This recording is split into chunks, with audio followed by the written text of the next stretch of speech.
Hi, this is Kathy. And this is Avery. And we're here to talk to you today about sonic booms. A sonic boom is a noise heard once a highly pressurized or compressed or bunched up airwaves pass over an observer.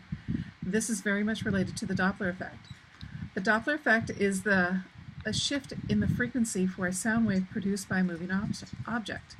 As the object moves through the air and increases speed, the waves in front of the object get bunched up until a single shock wave is formed. Once the object exceeds the speed of sound, which is 340 meters per second or roughly 700 miles per hour, the sonic boom can be heard and would continue to be heard as long as the object is moving at supersonic speed, which is greater than the speed of sound. You've heard the term Mach 1, Mach 2, etc., and this refers to the speed at which the object is traveling at supersonic speed. Mach 1 is 1 times the speed of sound, Mach 2 is 2 times the speed of sound, and so on. There are actually two noises when an object enters supersonic speed. One occurs at the front of the object, and the other occurs at the tail. The sound heard is the air molecules rushing back to the area of reduced pressure. Now, to better help show this, we have this diagram that shows all the different ways or how the molecules are being disturbed by the object. So in this first instance, you see how the air is kind of slightly disturbed, and as you move closer and increase in speed, you can see the waves start to bunch up at the front, creating that shock wave.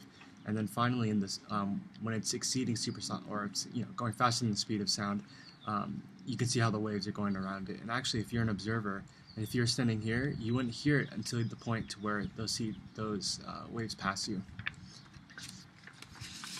So also now we're going to do the experiment.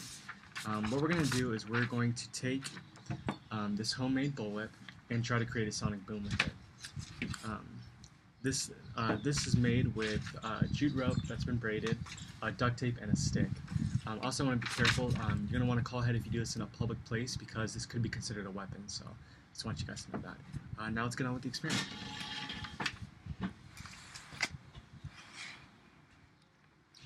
Here I am going to lift it. Oh, that was a good one. Let's try again.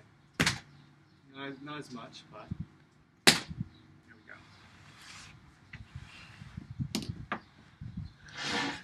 go. Now the sound heard was a sonic boom. And also too, when you look closely at the point where the sonic boom is heard, you can actually see a slight delay from when you hear it and when it actually goes. And this also shows that the object is traveling at supersonic speeds. So. Now, a couple of fun facts that we wanted to share with you that we found during our research. There were some things out there that were talking about whether a flicking of a towel was the same as the flicking of a bullwhip. And some of the data we saw said yes, some said no, and basically the data was inconclusive, so we weren't able to say that actually flicking a towel creates a sonic boom. But there also is shooting of a gun, and depending upon the caliber of the bullet and the weapon, this also can produce a sonic boom. We also looked into natural sonic booms, and one of the things that we found is in 2016 in New Zealand, several people reported seeing a big and bright shooting light across the sky, and minutes later a boom was heard. And what they found was that it was a meteor. It was the size of 4 inches by 2 inches that had shot through the sky.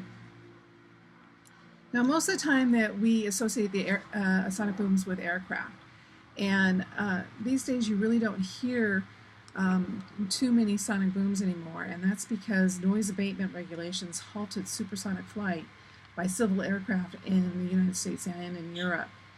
There are some test ranges in the California desert where NASA pilots are permitted to make supersonic flights. Yes, now about supersonic flights, I found information about supersonic ejection. Pilots are trained to eject at supersonic speeds. What they go through is like a simulation that puts 2 G's of force on their body, but when you're actually ejecting at supersonic speed, it's actually equivalent to about over 20 G's of force. So it just kind of shows what, and the body will kind of go through quite a bit at that speed, so they try to help to prepare a pilot for that. Now also, the speed of sound is not entirely universal as well. The speed of sound varies depending on the air and the water, and that's in the air, and also the elevation. So we just want to thank you. We hope you learned a little bit about sonic booms, just like we did. Yes. So thanks. Have a good one.